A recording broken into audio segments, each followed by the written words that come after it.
নৌকা বাইচের দ্বিতীয় পর্ব। আর এই দ্বিতীয় পর্বে অংশগ্রহণ করে অত্র এলাকার 4টি নৌকা: বড়পটিয়ার বাতানবাড়ির নৌকা, বড়পটিয়া আলামিনের নৌকা, ফটিয়াকান্দির রুহুল মেম্বারের নৌকা এবং মালিসিকান্দার নৌকা।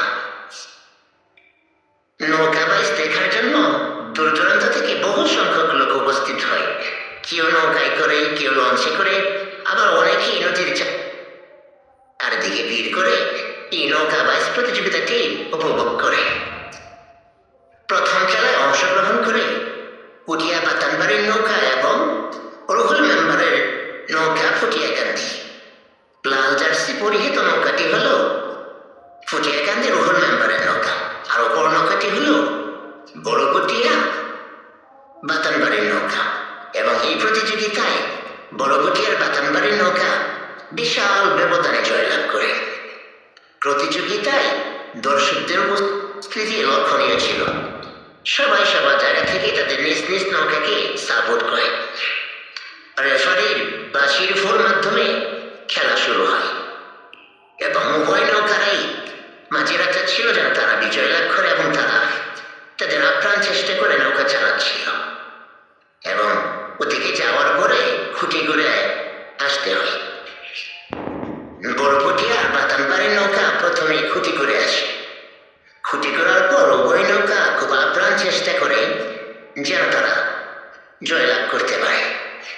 বড়পটিয়ার বাতানবাড়ির নৌকা তারা প্রথমে ফিনিশিং লাইন টাচ করে এবং প্রথম খেলায় তারা বিজয় লাভ করে। দ্বিতীয় জোড়ে অংশগ্রহণ করে বড়পটিয়া আলামিনের নৌকা এবং মালিসিকান্দার নৌকা। লেফারির পাশে বাজানোর মধ্য দিয়েই উভয় নৌকা তাদের দৌড় শুরু করে। উভয় নৌকার মাঝিরা তারা আপ্রাণ চেষ্টা করে অপরের সামনে যাওয়ার জন্য।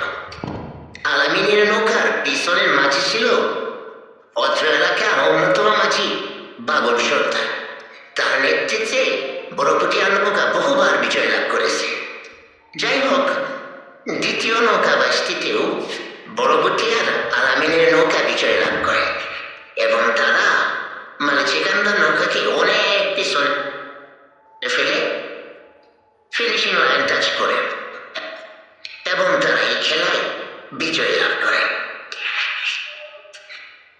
এবং এই খেলার মধ্য দিয়ে আজকের মতো নৌকা বাইচ প্রতিযোগিতার সমাপ্তি হয়। বড়পটিয়ার আলামিনের নৌকা এবং বাতানবাড়ির নৌকা উভয় নৌকা ফাইনালে ওঠে এবং ফাইনাল খেলা খুব শীঘ্রই অনুষ্ঠিত হবে বলে আয়োজক বৃন্দ জানায় এবং খুব অল্প সময়ের ভিতরেই সেই তারিখ তারা জানিয়ে দিবে। এভাবে প্রতি বছর 2-1বার করে বড়পটিয়া বিলে অনুষ্ঠিত হয় বিশাল নৌকা বাইচ প্রতিযোগিতা। আর এই প্রতিযোগিতায় আশেপাশের অত্র অঞ্চলের অনেকগুলি